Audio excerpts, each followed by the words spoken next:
Hi, my name is Judith Reedy, and we are here at the Creative Zone, and we're ready to start our new we're working on our new section of our series on value and on how you plan with values and how that helps you structure your paintings in a most simple possible way. And today we're talking about what is a high key painting and what do they look like? And that's where we're going to be looking today. So I hope you can join me, and we will soon begin right now. Well, I'm so glad you're here. I'm glad that you can join me. Please like and subscribe, whatever is appropriate to the platform you're watching this on, and you'll understand more and more every time I share a little bit more about painting and how to simplify your process.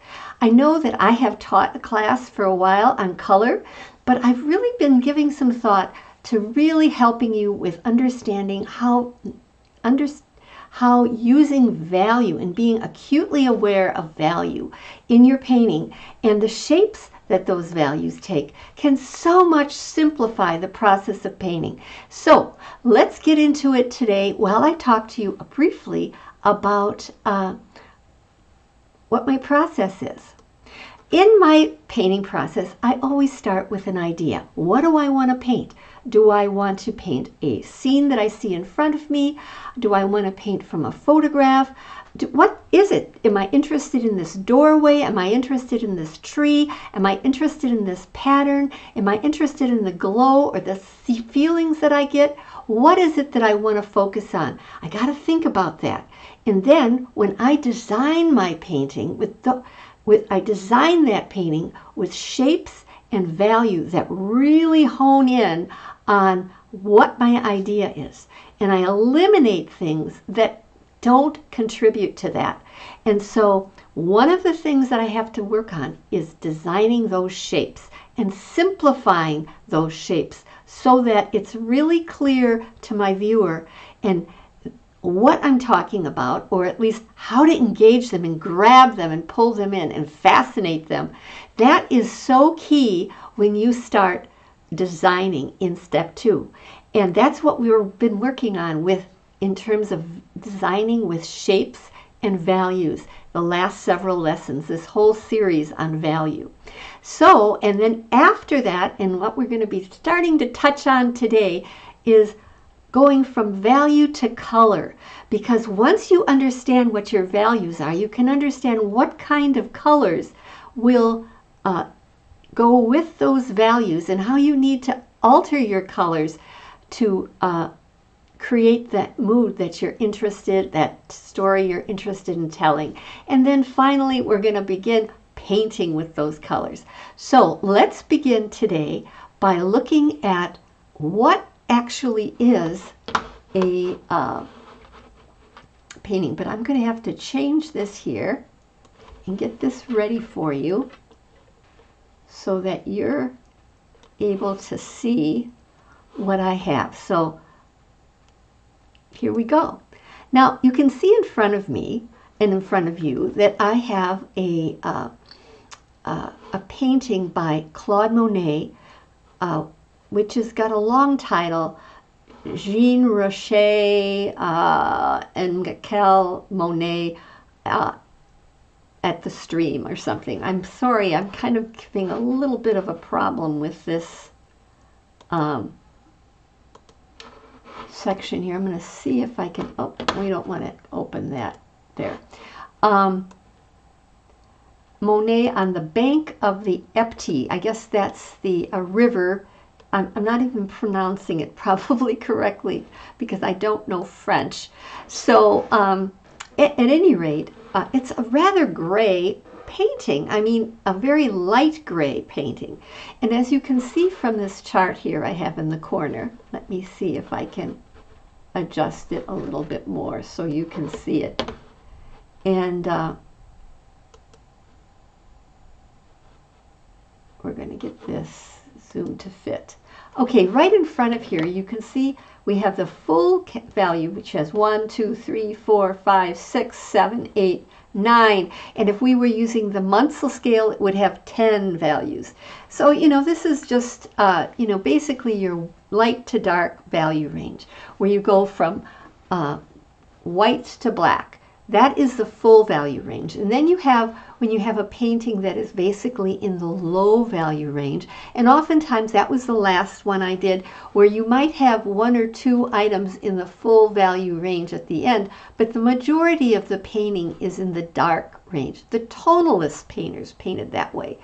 Now, we also today are going to be talking about our high key value range. And you can see that the similarity between that here, let me see if I can do that here.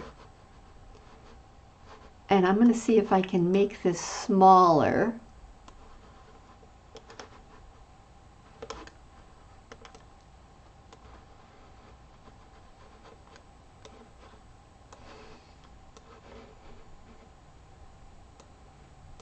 We're going to make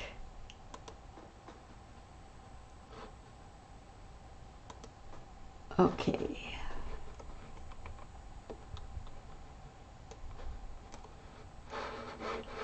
Sometimes a little tricky to do this. There we go. All right, now we have that. So we're going to be, this is the high key range right in here. And when you can see the colors in here primarily are in that first white, what would have been 10, 9, 8, whatever, 9, 8, 7 in this high end. And they have a few little dark images that really are way at this end down here. But the majority of this painting is really in that dark value, in that light value range. And you can see that there's values, there's a value in here. And I can use, let's see, I'll take this.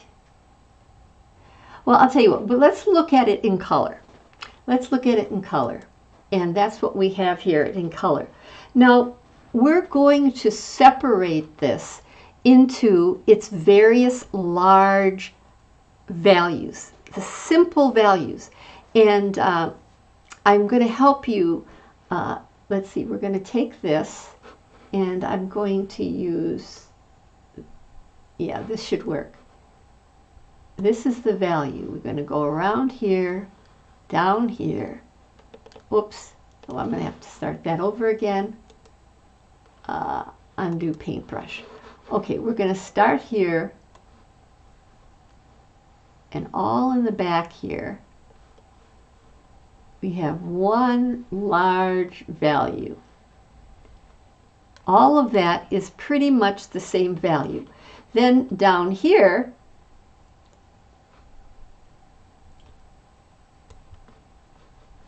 except for the verticals, but is another value. And then we have possibly another value range in here.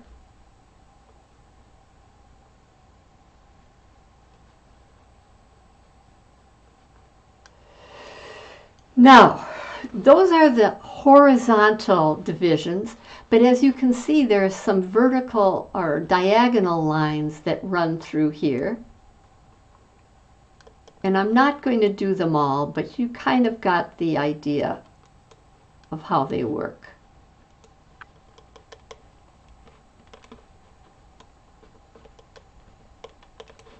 It's kind of tricky to do this in here.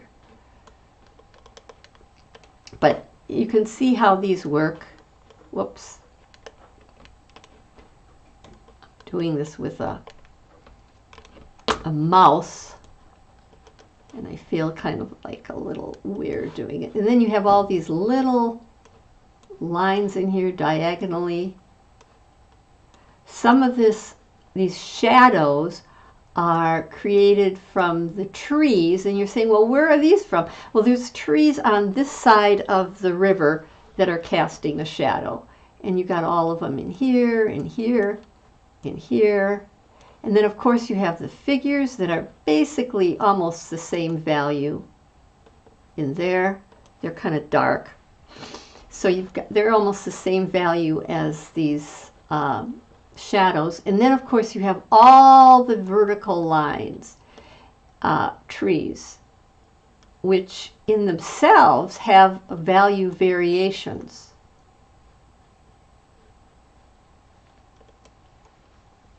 In them. But by and large, there's a great deal of similarity between the yellow here and this background.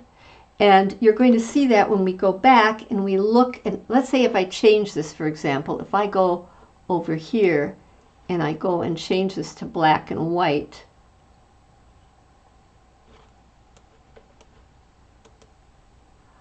you can't really tell the difference except for the dark lines that are on the trees.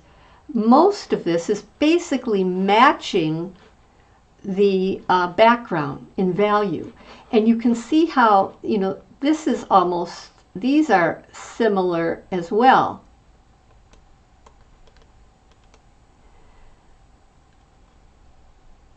So let's go back, undo that.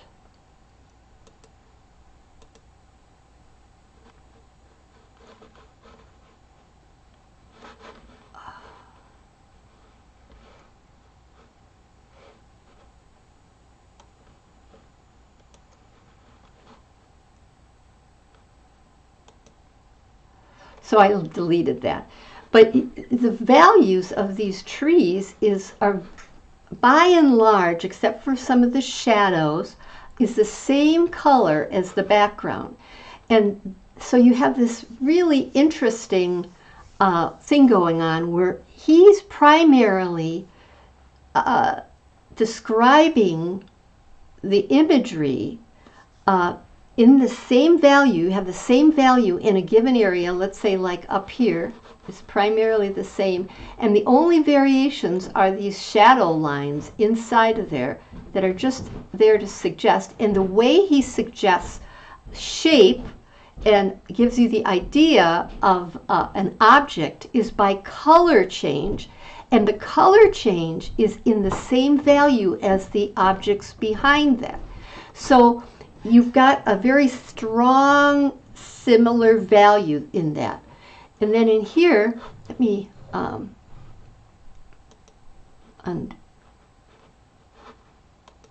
okay, we're going to look at this. The same thing here. We have the value. If you look close up at some of these, you'll notice all of these, there's just, it's not like just blue sky or just, you know, green trees. He made pink trees. Now maybe this is fall. It could be fall. But even in the sky part, there's all kinds of color, but they're all in the same value range. So let's look at a little bit of a close-up of that area here. Now, I know this is pixelated, but still it gives you a sense of all there's pinks and yellows and oranges, but a lot of, you know, little violets, different kinds of, there's some warmer and cooler, but all light.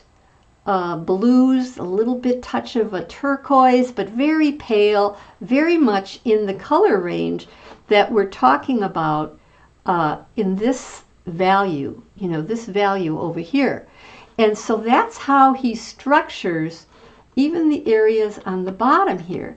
Like if we were to look at the grassy area here, he doesn't just have green, he's got lime green, but and there's occasionally a little darker, but generally all the colors are in the same value range. And you also notice that they are more intense colors in the foreground generally than in the background. And definitely so the more intense colors in this water in the foreground. And then, of course, you have intense colors, but a variety of them, you know, different kinds of blues and violets. Some of the blues lean towards green, some of them lean towards red, but you have a whole mixture, but they're all the same value. And so as a result, what you're looking at is, and then you have, when you have this dark edge, it's probably one of the few dark areas in here. Let me go back. And even in the person here, this is a little darker in the shadowed water, and in here, so you see all of the, he has a very simple value structure and then within that value structure, even though it's all very high key, he has all kinds of color variation, hue variation, but all the hues are mixed in the same value. And so so all the color is mixed, all the colors are mixed, that are mixed there are all within this same value. But he first makes it real clear what those values are. And that's where it becomes so, you know, you think, well, how does he come up with all these colors? How does he know whether they work or not? Well, part of it is, we're going to talk about when we actually do paintings with this style, how you set up your palette so that you keep all your colors in the same value range when you're mixing them, and you understand that they're not moving into a darker value, you know, which is a tendency, and he's really not at all, you know, I'm sure this is not exactly the way the scene looked. He's basically creating a feeling, a mood with the colors he suggests. So let's get back and zoom to fit so you can see the whole painting. And he has much more intensity of color, much more luminous colors in the foreground, which makes that that appear be closer to you. There's more contrast, intensity, and more variation. There's more intensity and more contrast in the foreground here. And even these purple shadows, as they go into the background, they become more muted, less intense. So we have this whole idea of having those simple values, again, broken into those simple shapes. He's got this large, very pale area. Then he's got the area in the middle, which he varies, and this is a little darker area in here. And then in the bottom with the water, and it's so funny to me because when you look at the water and you compare it,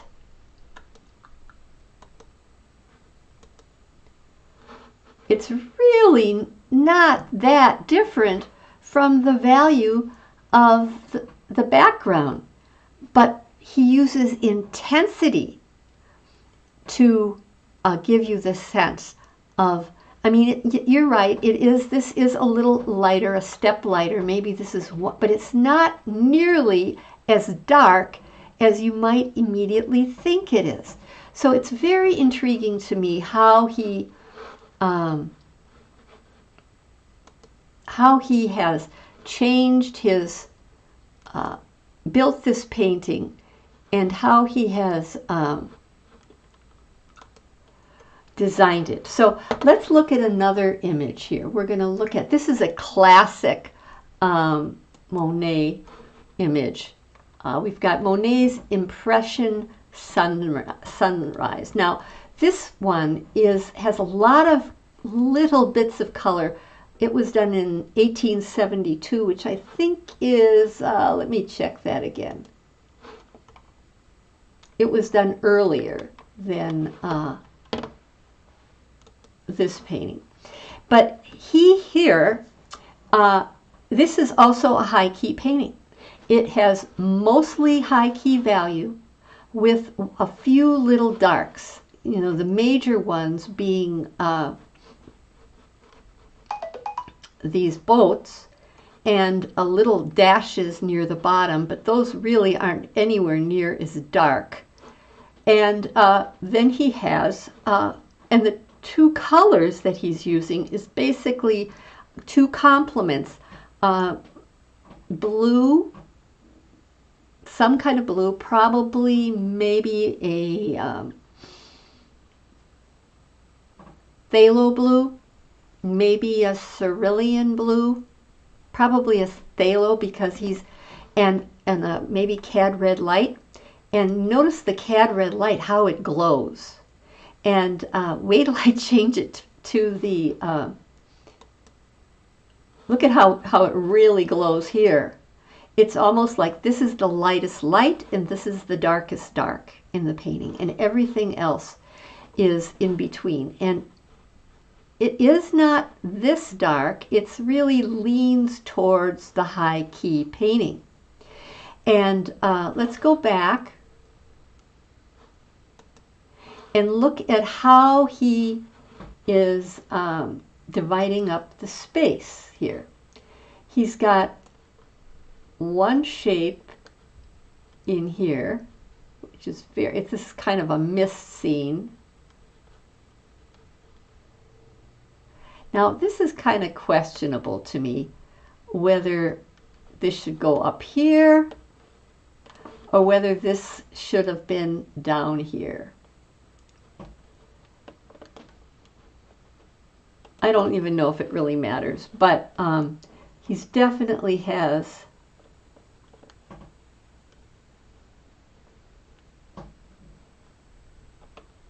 got a shape in here, and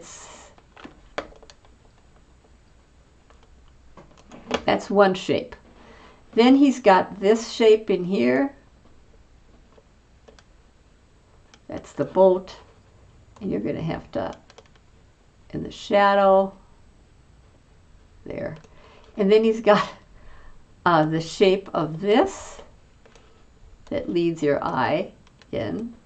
Comes down a little bit more, but it fades. And maybe this shape in here. But, so he has this orange in here. He's got this darker blue, which has really been, it's really a medium blue, medium light.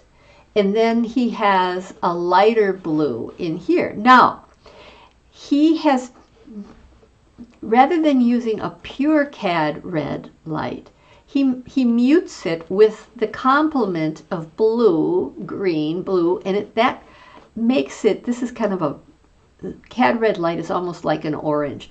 And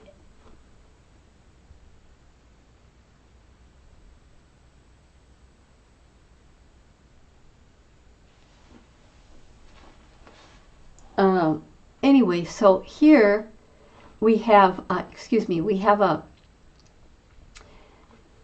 he's kind of created a muted sky, because the cad red light, as I said, is kind of it's kind of a very warm red that leans towards orange, not as opposed to an alizarin crimson. He may have added a little bit of yellow. If he is, I would think it might be in the area of ochre. A little bit, might have done that. You can see that's a possibility in here. When he mixes yellow ochre, if he used the yellow ochre and he mixed it with a darker shade of this, he gets kind of a green. And if he makes it very pale and light, he gets a light green, almost like a sea green on the bottom here. And that's how, with that simple palette of yellow ochre added to it, he is able to make all the variety that you see, and he's muting that. But he's, and so all that does, all that muted color around this orange spot makes that orange spot even glow more. And the fact that even this blue is muted as much as it is. And then, of course, he probably took the most muted, this in a more pure state before it's been lightened with maybe some white, and he's added orange to it, and that will make it almost grayer if it's, which is what he's got a blue, really green gray with the building here. But the values, are really all in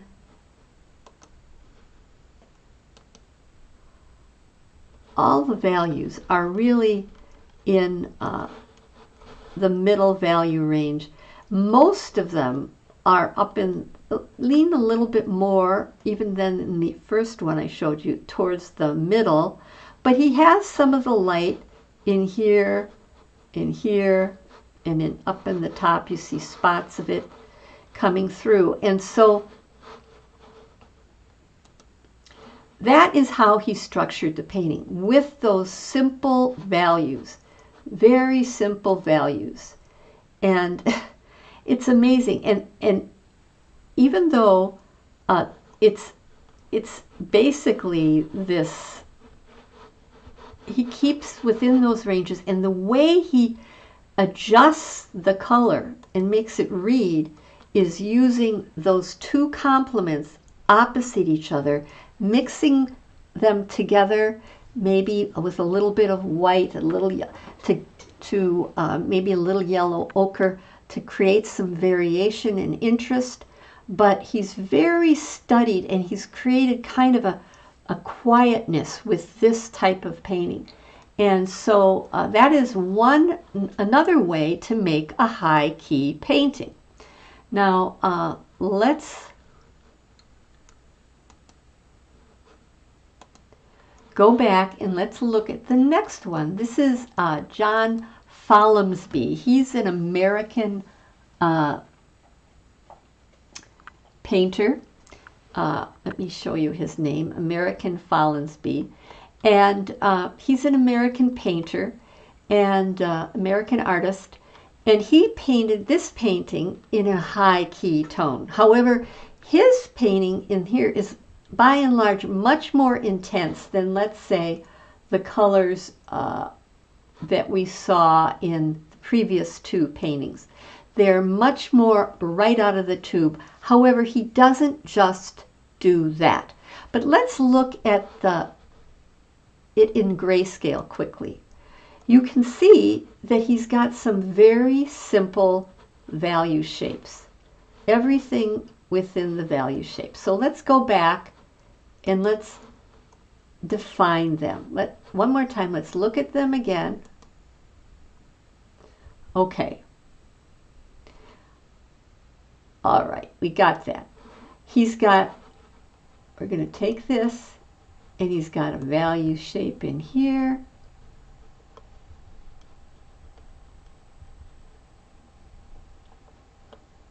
Now there is some slight variation, but that's one area, not including the verticals, of a certain value.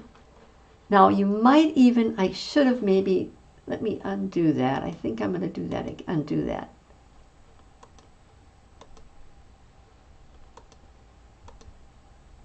Okay, we're going to do this over again. We're going to go around here, around here, around here.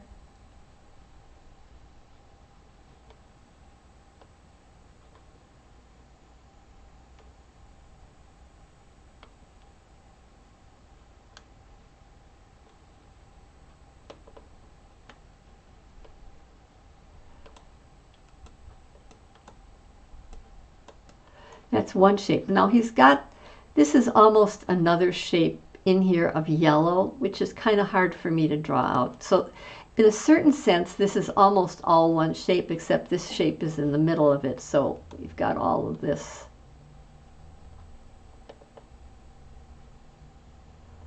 This is a silhouette because this is backlit. And then you've got a shape in here.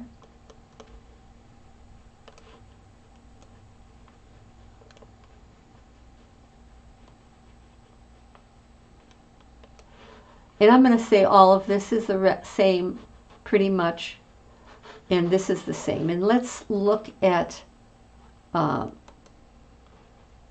let's look at this in this value range. Okay, you can see the value shapes are pretty much the same.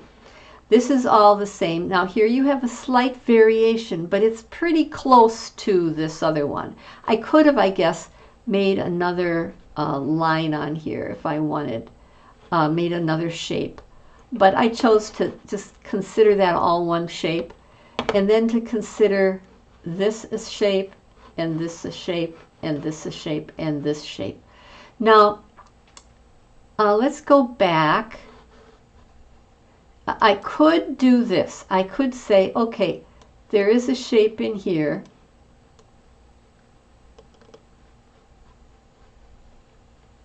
With a slightly different value.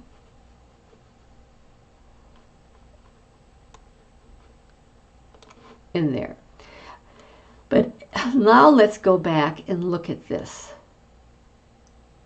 Let's go back again.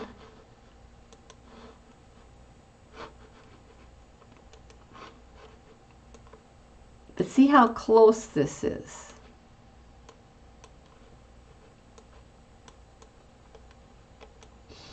Okay, let's look back.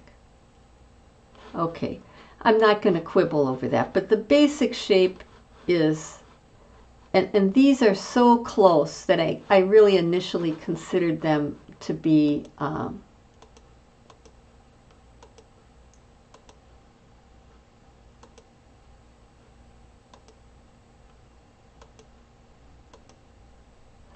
so I really initially considered this all one shape on top. But now let's think about, so he has these values that he has used.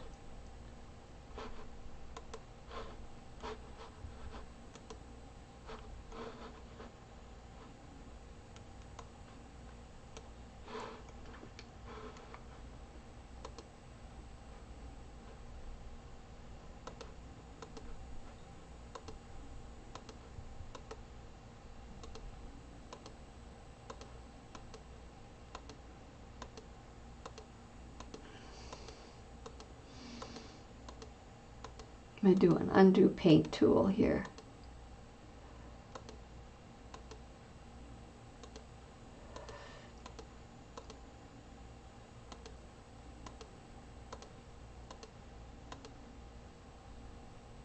And that's really how I originally considered it. And then of course you've got the vertical shapes going up and down here. And notice the distance. They're different distance apart. And they're not all straight through. I should have probably broke that one up. You know, a little here, a little here. So you can see how, you know, and then this shape in here could go together, I guess. But yeah, that's pretty good. I really think that it's good now that you see that these shapes are now what kind of, he's not really making value variations in here. What he's making is color variations, hue mixtures. He's got a warm yellow, he's got cool, he's got orange yellow, yellow, lemon yellow, he's got a green yellow, he's got some beiges in here and, you know, more neutralized colors. He's got a little bit of green. He's got a little bit of red. So what is his primary palette in here? What do you think his primary palette is? I think he used cad yellow light, maybe cad yellow, and he used maybe some alizarin, not alizarin, excuse me, burnt sienna here. Maybe here he used, you've got some blues.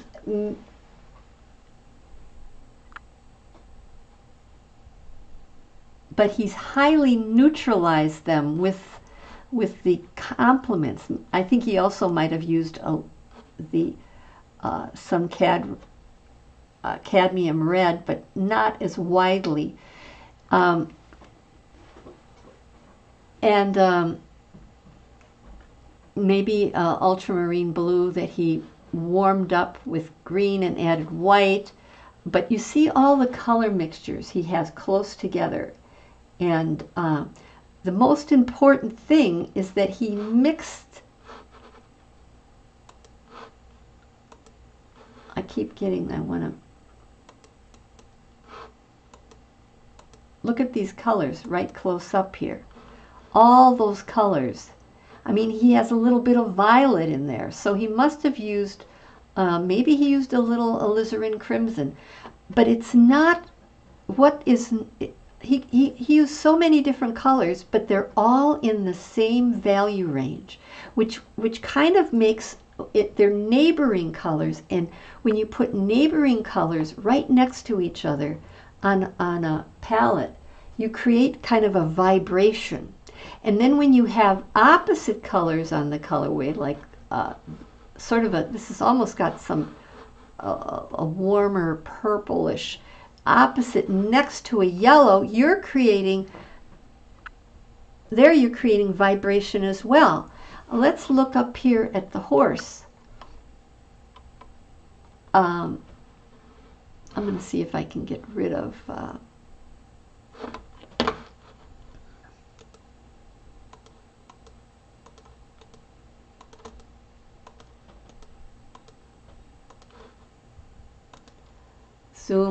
zoom out, zoom to fit. Okay, so we have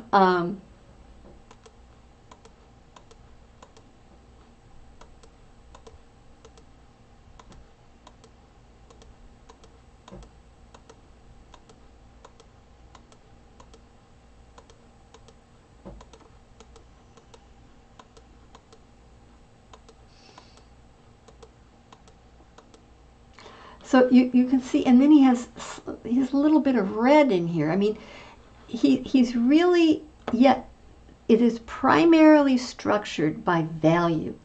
And you can feel, this is a fall scene, I think, and you almost feel the leaves, the fire of fall. You really get a sense of that. And I really think he's...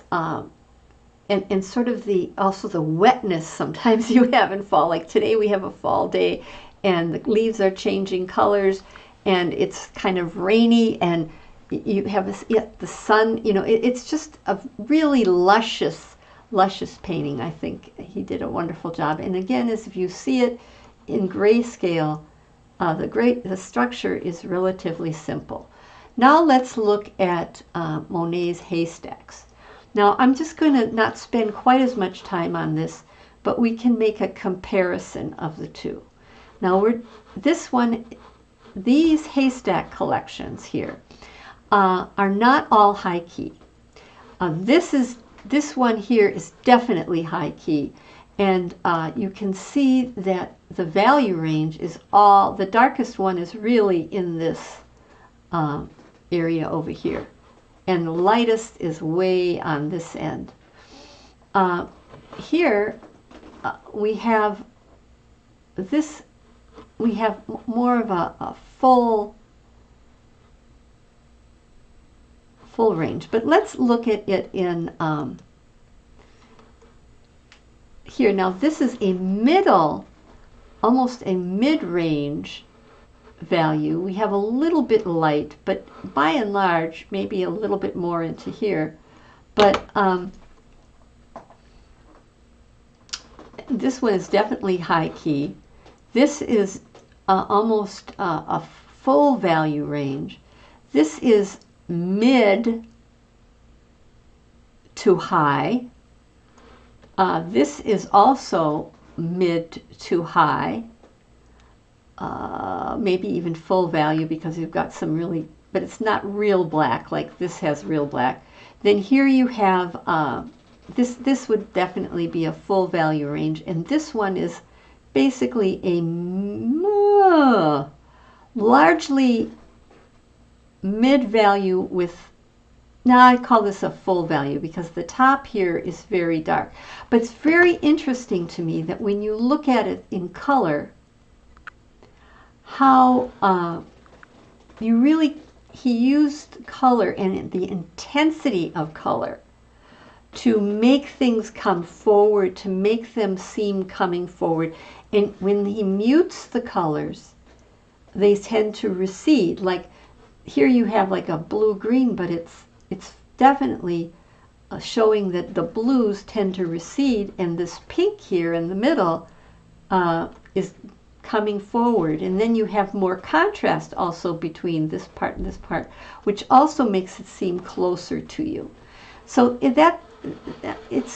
he played with doing haystacks. Obviously, he was trying to study what kind of value relationships and what you can do with color and what kind of moods you can create with color. And so we're going to be looking at full value and other things with that.